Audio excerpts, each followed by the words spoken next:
Ya, Bang. Gimana? Oke, Aduh, awas, hati-hati. Enggak, mungkin main bareng suami lagi nih. Film berapa sih untuk kalau bareng main sama suami? Ini film kelima kali ya, 4 atau 5 ya, 5 kayaknya.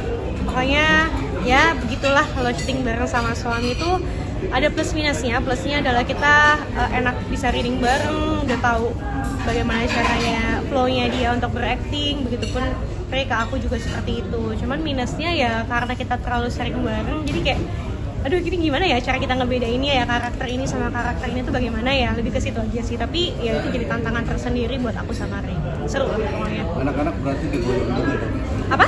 Anak-anak diboyong juga ya ke lokasi ya. Iya, tapi nggak setiap hari kita bawa ke lokasi. Jadi pas momen-momen dimana misalkan dia libur atau mungkin suasana syutingnya lagi enak, kids friendly gitu, pasti kita bawa. Tapi kalau misalkan ternyata tempatnya panas atau mungkin nggak enak buat anak-anak, ya pasti anak-anak aku tinggal gitu. Apalagi kalau misalkan syutingnya sampai malam, pasti aku sebisa mungkin nggak aku bawa sih.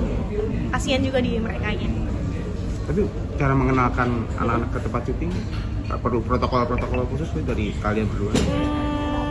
Kalau dulu iya ya pas masih pandemi ya. Kalau sekarang tuh nggak terlalu sih ya. Paling aku ya yang penting tempatnya nyaman, bisa buat dia istirahat. Ada tempat dia istirahat. Terus ya paling ya kebersihannya aja sih.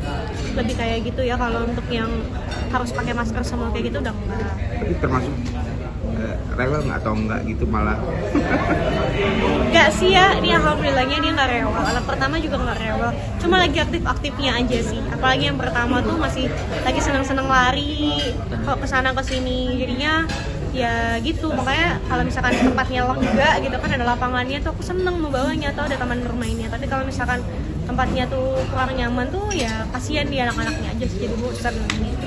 Ngadepinnya gimana mungkin dari kalian berdua dengan aktifnya banget? Ngadepinnya ya yang pertama kita harus bawa yang bantuin kita untuk menjaganya, karena kan di saat orang tuanya lagi kerja, lagi syuting, pasti kan harus ada yang menjaga anak-anak kan, gitu sih.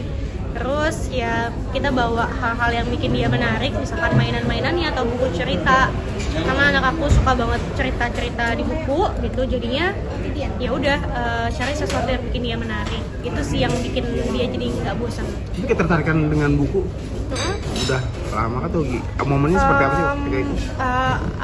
Anak-anak aku tuh terutama yang pertama ya, dia tuh suka banget cerita-cerita kayak mungkin cerita nabi atau mungkin cerita-cerita yang ya khusus untuk edukasi anak sih. Jadinya ya sampai sekarang karena mungkin setiap malamnya suka diceritain ya, jadi dia keterusan. Dia bahkan tuh kadang dia suka nagih kayak hari ini berapa cerita, misalkan kayak 5 atau 10 kayak gitu. Kadang kalau nggak sama aku mungkin sama mbaknya juga yang suka bantuin aku, yang udah kayak keluarga juga. Jadi ya kita bareng-bareng bantu ngejagain dia gitu. Tapi biasanya durasi dongengnya berapa lama? Durasi dongengnya berapa lama ya? Ya Sampai tidur? Sampai ya kalau dia udah tidur pasti kan kita tinggal ya. Yang jelas tuh apalagi kalau dia nih, dia udah lumayan ngerti nih. Jadi misalkan kayak habis satu cerita lagi, habis itu tidur bobo ya pasti bobo gitu. Tapi kalau yang pertama tuh yang nagih mulu untuk kayak mau lagi gitu. Jadi memang alhamdulillahnya seneng ya anak-anak gitu sih. Kalau untuk durasi kadang 30 menit, kadang 1 jam, tergantung sengantuknya anak-anak sih. Dinda, tapi membacakan dongeng pada anak, kamu juga waktu kecil seperti itu apa gimana? Jujur aku udah nggak inget ya Mas ya. Tapi ya kalau dibilang suka diceritain, pasti kayak suka diceritain ya. Cuman aku nggak inget sih ceritanya kayak gimana. Makasih ya. Oke, Dinda. Oh ya, jangan lupa untuk nonton film Yang Tersisa Hanyalah Cinta, streaming hanya di Klik Film. Oke, makasih.